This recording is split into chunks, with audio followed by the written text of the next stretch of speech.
Yo, what is good YouTube? I am Richie Kim, and today I'm going to be bringing you all the performance review on the brand new Nike LeBron Witness 4. Before we get started, if you all enjoy sneaker content just like this, do me a favor and hit that subscribe button down below. But anyways, let's get right into it. As always, starting off with the traction, the Nike LeBron Witness 4 features apparently a shockwave inspired traction pattern, and the traction pattern on here is actually very similar to what's featured on the LeBron 17.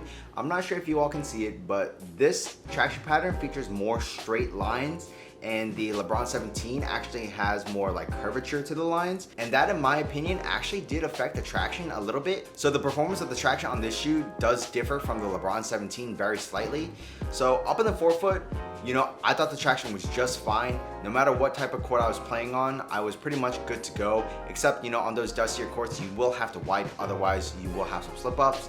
But for some reason, like in the back half of the shoe, like so your heel area essentially, if you guys are planting with your whole foot, and this happened on clean courts and dusty courts, I felt like my shoe kind of like do this motion.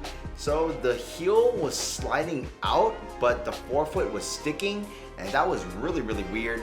And I was hoping that just breaking in the traction would help, but this problem just stuck around, and I don't know why it's like that. I'm definitely going to attribute it due to the traction pattern on this portion of the shoe, or maybe it's just like the rubber compound. I'm not 100% sure, but in the LeBron 17 I never had that issue. In the Witness 4 I do have that issue. So traction, if you guys are just playing on your forefoot, is going to be just fine. Very similar to the LeBron 17, but if you guys do use your heels, which a lot of people will use their heels at some point, you guys are going to run into that problem, and it does get very annoying. So moving on to the cushion, the LeBron Witness 4 features a somewhat similar cushion setup to the LeBron 17 as well. It has the same zoom pods up in the forefoot, and in the heel you have what I believe to be is a Phylon midsole. I don't know what kind of foam it is. Nike just says it's a resilient foam, whatever the heck that means. So yeah, it's a resilient foam. I'm gonna assume it's Phylon. And it is pretty stiff. I'm not really a big fan of it, especially after playing in the LeBron 17 for quite a while now. So yeah, I really wish they did something about it, but it's completely understandable because this is LeBron's takedown line. And even though this does feature the same zoom units, or very similar zoom units up on the forefoot, it feels different as well. Up in the forefoot, I didn't feel the zoom unit as much as I did in the LeBron 17. In the LeBron 17, I felt it engaged like very easily, whereas in here it's definitely a little bit more stiff. So basically it feels like a more toned down zoom unit, and for some people, you guys may actually like that, and I was okay with it, but I just think that the zoom unit in the LeBron 17 felt way better. Why is there a difference even though it's the exact same zoom units? I'm not 100% sure, but most likely it's due to the foam that's used on the Witness 4 compared to the LeBron 17, because like I said, this is a very stiff foam, and it's a Phylon or Nike's resilient foam. I don't know what it is, but it's stiff, and I'm not a fan. So moving on to the materials, being a takedown model shoe, you guys aren't going to get the most premium materials, and it's definitely not premium. You have this open air mesh with probably some underlining mesh as well, and does it get the job done? Yeah. Does it feel good on foot? It feels like whatever, but it's not premium at all. Durability, I don't know how long this is going to last, because it does feel kind of cheapish. I wouldn't say it's completely cheap. It doesn't feel like very plasticky or anything, which is a good thing, but other than that, it's just like a whatever type of mesh, nothing special. Up in the toe box, you do have a fuse overlay just for that added durability, and like I said, you do have like a free-flowing mesh up in the toe box area.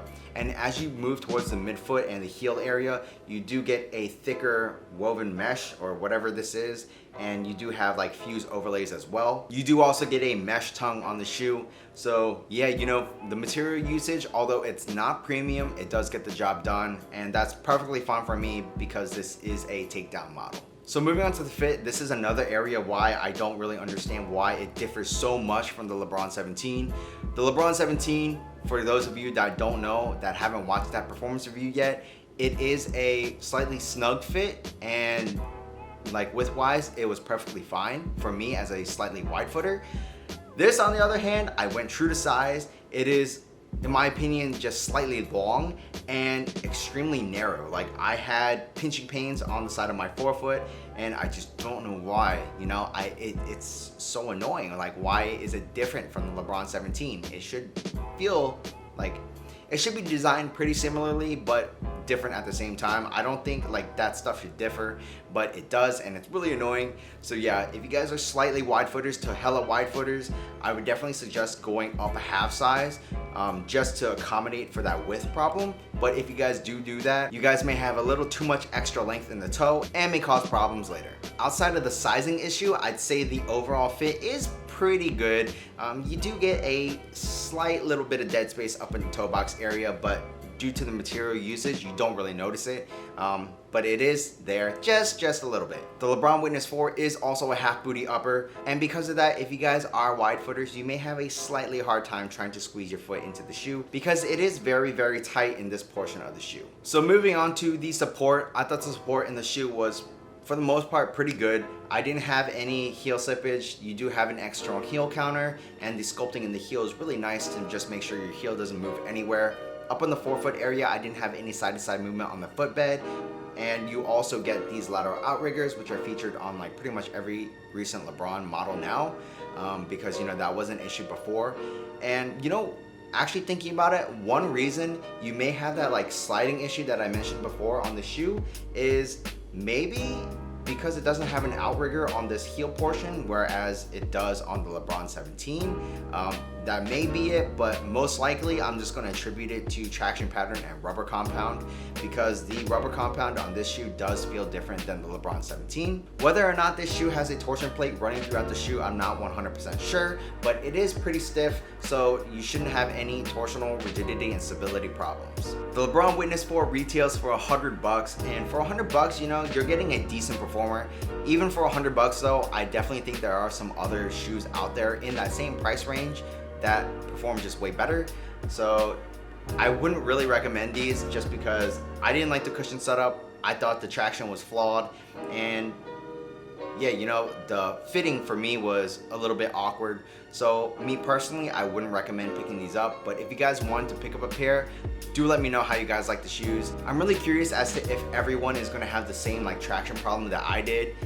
It was just really weird how the forefoot was sticking just fine, but the heel would like rotate just because I'm putting like so much torque, I guess. But yeah, you know, to me personally, I thought the traction was the biggest issue on the shoe. The cushion I could get over just because it does provide a lot of core feel and responsiveness. But yeah, the traction was a no-go on the shoe just because of that heel thing. That's pretty much it for this performance review. If you all like this video, do me a favor and hit that subscribe button down below, and also smash that thumbs up button for me, as it really does help me out. While you guys are at it, check out this video on my left and on my right, and that's pretty much it. Till next time, peace.